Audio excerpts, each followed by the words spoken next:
Gilliard. I got so much motherfucking design on right now.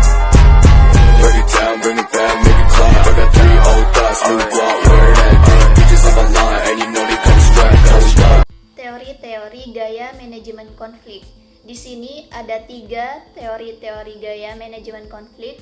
Yang pertama teori Grid, yang kedua ada teori Thomas dan Kilman, yang ketiga teori Rahim. Yang pertama di sini ada teori Grid. Teori Grid ini disusun berdasarkan 2 dimensi. Yang pertama, perhatian manajer terhadap orang atau bawahan pada sumbu horizontal. Yang kedua, perhatian manajer terhadap produksi pada sumbu vertikal. Teori Grid ini mengembangkan 5 jenis gaya manajemen konflik. Yang pertama, ada memaksa. Jadi di sini perhatian seorang manajer yang tinggi terhadap produksi, sedangkan perhatian rendahnya terhadap bawahannya. Ia berupaya memaksakan kehendaknya untuk meningkatkan produksi dengan mengabaikan orang lain jika menghadapi konflik. Yang kedua ada konfrontasi. Perhatian seorang manajer yang tinggi terhadap produksi dan bawahannya cenderung menggunakan konfrontasi dalam manajemen konflik. Ia berupaya berkonfrontasi untuk meningkatkan produksi dan dalam waktu yang bersamaan berkonfrontasi untuk memperhatikan orang yang dipimpinnya. Yang ketiga ada kompromi. Perhatian seorang manajer yang perhatiannya rendah terhadap produksi dan bawahannya biasanya akan menarik diri jika menghadapi konflik. Ia mau berkompromi mengenai tingkat produksi organisasi demi memenuhi kesejahteraan bawahannya. Yang keempat yaitu menarik diri. Perhatian seorang manajer yang perhatiannya rendah terhadap produksi dan bawahannya biasanya menarik diri jika menghadapi konflik. Ia lebih senang bersikap secara pasif, seolah-olah tidak terjadi konflik dan tidak mau menghadapi konflik. Yang kelima yaitu mengakomodasi. Perhatian seorang manajer yang perhatiannya rendah terhadap produksi sedangkan tinggi perhatiannya terhadap bawahannya cenderung memberikan akomodasi jika menghadapi konflik. Ia menyerah kepada keinginan lawan konfliknya demi hubungan yang baik dan kesejahteraan bawahannya. Teori Thomas dan Kilman.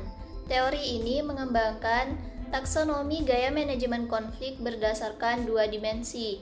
Yang pertama, kerjasama pada sumbu horizontal. Yang kedua, kesertifan pada sumbu vertikal. Teori Thomas dan Kilman ini mengembangkan 5 gaya manajemen konflik. Yang pertama yaitu kompetisi. Orang-orang yang cenderung ke arah kompetitif mengambil sikap tegas dan tahu apa yang mereka inginkan. Yang kedua yaitu kolaborasi.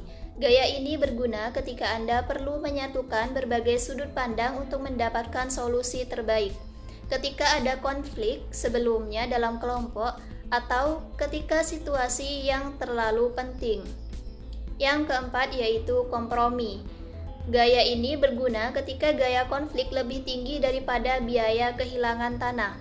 Saat lawan kekuatan yang sama berada pada macet dan ketika ada batas waktu menjulang. Yang keempat yaitu akomodasi. Gaya ini menunjukkan kesediaan untuk memenuhi kebutuhan orang lain dengan mengorbankan kebutuhan orang itu sendiri. Yang kelima yaitu menghindar.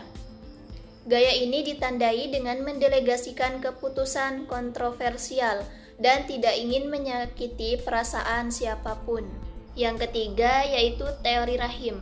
Teori Rahim ini disusun berdasarkan 2 dimensi.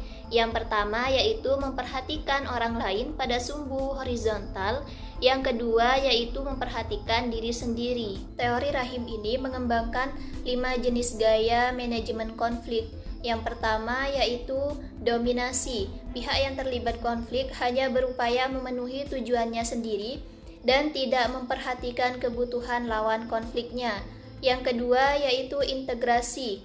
Pihak yang terlibat konflik berusaha menciptakan revolusi konflik yang secara maksimal memenuhi tujuan dirinya sendiri dan tujuan lawan konfliknya. Yang ketiga yaitu kompromi. Penggunaan gaya ini berusaha memenuhi sebagian tujuannya dan tujuan lawan konfliknya tanpa berupaya memaksimalkannya. Yang keempat yaitu menghindar. Pihak yang terlibat konflik menolak untuk berdiskusi mengenai konflik yang terjadi. Yang kelima yaitu menurut. Pihak yang terlibat konflik mengombinasikan perhatiannya yang tinggi terhadap lawan konfliknya dengan perhatiannya yang rendah terhadap dirinya sendiri.